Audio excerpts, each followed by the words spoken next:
नवभारत शिक्षण मंडळाचे संचालक सन्माननीय गौतमभाऊ पाटील, उपसंचालक आदरणीय DS माने सर यांच्या संकल्पनेतून यावर्षी 2026-27 यावर्षी डे बोर्डिंग ही संकल्पना आपण सुरू करतोय। यामध्ये इयत्ता 5वी ते 10वी अखेर सेमी व मराठी माध्यमांच्या विद्यार्थ्यांसाठी आपण ही संकल्पना सुरू करतोय। रुपये 25,000 यामध्ये विद्यार्थ्यांना आपण शैक्षणिक सुविधा, स्पोर्ट्स सुविधा, त्याचबरोबर स्टडी या सगळ्या गोष्टी आपण यामध्ये इन्क्लूड करून आपण यावर्षी ही सुविधा विद्यार्थ्यांना सुरू करतोय। यामध्ये विद्यार्थ्यांचं शारीरिक, मानसिक त्याचबरोबर शैक्षणिक विकास करण्यासाठी आपण ही माननीय गौतम भाऊ यांच्या संकल्पनेतून ही सुरुवात केलेली आहे।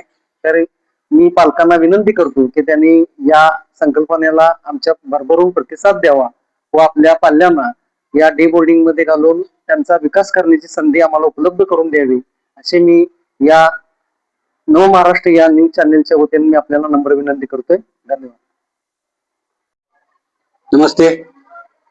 आज आमच्या नवभारत शिक्षण मंडळ संचालित बिसूर व बिसूर बाल केंद्र बिसूर यांच्या सौजन्याने आणि संस्थेचे संचालक मान्य गौतमभाऊ पाटील, उपसंचालक माने सर यांच्या संकल्पनेतून व्यक्तिमत्व विकास शिबिराच्या ऐवजी आपण जिमखाना डे साजरा करूया ही संकल्पना पुढे आली आणि गेली 2 वर्षापासून आपण हा जिमखाना डे सुरू करतोय। त्याला पालकांचा खूप मोठा प्रतिसाद आहे।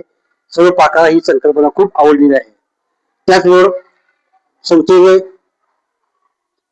संचालक कैलासवासी पी पाटील साहेब यांची नवे गाव आंदोलन ही जी संकल्पना होती, या नवे गाव आंदोलनामध्ये साहेबांचे एकच विचार होता की बालक, पालक आणि चालक ही त्रिस्तुरी जेव्हा गावामध्ये एकत्र येत नाही तोपर्यंत त्या गावातील शाळा चांगल्या चालत नाहीत।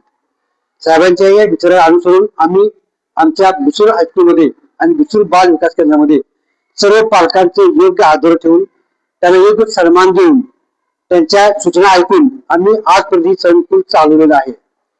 माननीय संचालक गौतम भाऊ पाटील यांच्या नवीन संकल्पनेतून जर आपण काळाच्या टिकायचं असेल तर या प्रचलित शाळा कमी होण्याऐवजी शासन त्यांना जोर देत नाही। ह्या कमी न होता, शिक्षक कुठे वजन न होता ते असेच या ठिकाणी यासाठी डे बोर्डिंगची संकल्पना माननीय भाऊनी मांडलेली आहे। संस्थेमध्ये डे बोर्डिंगचा 1 लाखाचा खर्च आहे, पण माननीय संचालक सांगितले तुम्ही यावर्षी सुरू करा, आपण ते फक्त 25,000 रुपये देऊन त्यांना पाल्यांना सगळ्या सुविधा आपण उपलब्ध करून देऊ। मग त्यांचा गणवेश असेल, त्याचा चहा पाणी नाश्ता असेल किंवा त्याचं भोजन असेल, या सगळ्या संकल्पना भाऊंच्या संकल्पनेतून आपण या ठिकाणी योग्य प्रकारे राबवणार आहोत।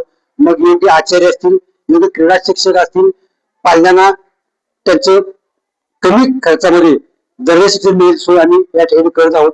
यासाठी आपण आमचे मुख्याध्यापक, आमचे सर्व शिक्षक, शिक्षकेतर कर्मचारी आणि गावकरी या सगळ्यांचं सहकार्य आवश्यक आहे।